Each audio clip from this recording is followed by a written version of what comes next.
മുസ്ലിം league നേതാക്കളുടെ തട്ടിപ്പുകൾ ഓരോ ദിവസം കഴിയുന്തോറും കൂടുതൽ വലിയ വലിയ വൃത്തമായി മാറുന്ന കാഴ്ചയാണ് ഇപ്പോൾ കണ്ടുവരുന്നത്. എവിടേക്ക് തിരിഞ്ഞാലും മുസ്ലിം ലീഗുകാരുടെ തട്ടിപ്പുകൾ തടഞ്ഞിട്ട് നടക്കാൻ വയ്യ എന്നുള്ള അവസ്ഥയിലായിരിക്കുന്നു എന്നുള്ള വിവരങ്ങളാണ് മലബാർ മേഖലയിൽ നിന്നും ഇപ്പോൾ പുറത്തു വന്നുകൊണ്ടിരിക്കുന്നത്. ഏത് മേഖലയിൽ അധികാരത്തിൻ്റെ ഏത് മേഖലയിൽ കൈവച്ചാലും ചക്കരക്കുടത്തിൽ കൈയിട്ടാൽ നക്കില്ല എന്നുള്ള പ്രക്രിയയൊന്നുമില്ല. അവർ കൃത്യമായി നക്കിക്കൊണ്ട് തന്നെ പോകുമെന്നുള്ള കാര്യങ്ങളാണ് ഇപ്പോൾ പുതിയ സംഭവവികാസങ്ങളിലൂടെ പുറത്തേക്ക് വരുന്നത്. മുസ്ലിം ലീഗിൻ്റെ മലപ്പുറം ജില്ലാ വൈസ് പ്രസിഡന്റും ജില്ലാ പഞ്ചായത്ത് വൈസ് പ്രസിഡന്റുമായ ഇസ്മായിൽ മൂത്തേടവും കൂട്ടാളികളും അനധികൃതമായി വായ്പയിലൂടെ തട്ടിയെടുത്തത് കോടികളാണെന്നുള്ള വിവരങ്ങൾ കഴിഞ്ഞ ദിവസം പുറത്തു വന്നിരുന്നു. അതായത് മലപ്പുറം ജില്ലാ സഹകരണ ബാങ്ക് എടക്കര ശാഖയിൽ നിന്ന് ഭാര്യയുടെയും മകൻ്റെയും മറ്റും ബിനാമികളുടെയും പേരിലാണ് അനധികൃതമായി വായ്പ എടുത്തത്.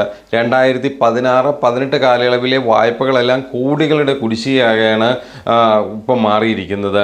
ബാങ്ക് ഡയറക്ടർ ആയിരിക്കെയാണ് ഇദ്ദേഹം കൂടി ഉൾപ്പെട്ട കമ്മിറ്റി മതിപ്പ് വിലയില്ലാത്ത ഭൂമിക്ക് ലക്ഷങ്ങളുടെ വായ്പ അനുവദിച്ചത്.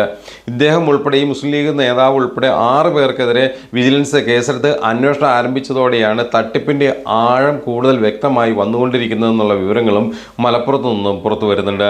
ഇസ്മായിൽ ലീഗ് ജില്ലാ സെക്രട്ടറിയും ജില്ലാ സഹകരണ ബാങ്ക് ഡയറക്ടറുമായിരിക്കെയാണ് ഈ പറയുന്ന വഴിവിട്ട വായ്പകളെല്ലാം അനുവദിച്ചത്.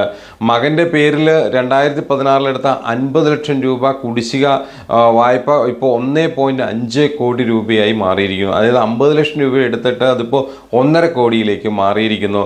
ഭാര്യയുടെ പേരിൽ 2017 എടുത്ത അത് 50 ലക്ഷം രൂപയുടെ കുടിശ്ശിക ഇപ്പോൾ 1.48 കോടി രൂപയായി മാറിയിരിക്കുന്നു. അതുപോലെ തന്നെ ലീഗ് ഓഫീസിൻ്റെ സെക്രട്ടറി, മുസ്ലിം ലീഗിൻ്റെ ഓഫീസ് സെക്രട്ടറിയുടെ പേരിൽ 2018 മാർച്ചിൽ എടുത്ത 26 ലക്ഷം രൂപ ആണ് എടുത്തിരുന്നത്. അതും തിരിച്ചടച്ചിട്ടില്ല. കേസിലെ പ്രതികളിൽ ഒരാളായ എടക്കര ശാഖാ മാനേജർ തോമസ് കുട്ടിയും ബിനാമി പേരുകളിൽ ഭാര്യയുടെ പേരിൽ വായ്പ എടുത്തിട്ടുണ്ട്. 15 ലക്ഷം രൂപ ഇത്തരത്തിൽ എടുത്തിരുന്നു. അതുപോലെ മമ്പാട് ശാഖയിൽ നിന്നും 5 ലക്ഷം രൂപ എടുത്തിരുന്നു. 6.4 ലക്ഷം രൂപയുടെ വായ്പകളാണ് പിന്നെ എടക്കര ശാഖയിൽ നിന്ന് എടുത്തിരിക്കുന്നത്. മറ്റൊരു പ്രതി ബാങ്ക് മുൻ ജനറൽ മാനേജർ PM ഫിറോസ് ഖാൻ്റെ ഒത്താശയോടെയാണ് ഈ പ്രതികൾ വലിയ തോതിലുള്ള തട്ടിപ്പ് നടത്തിയത്.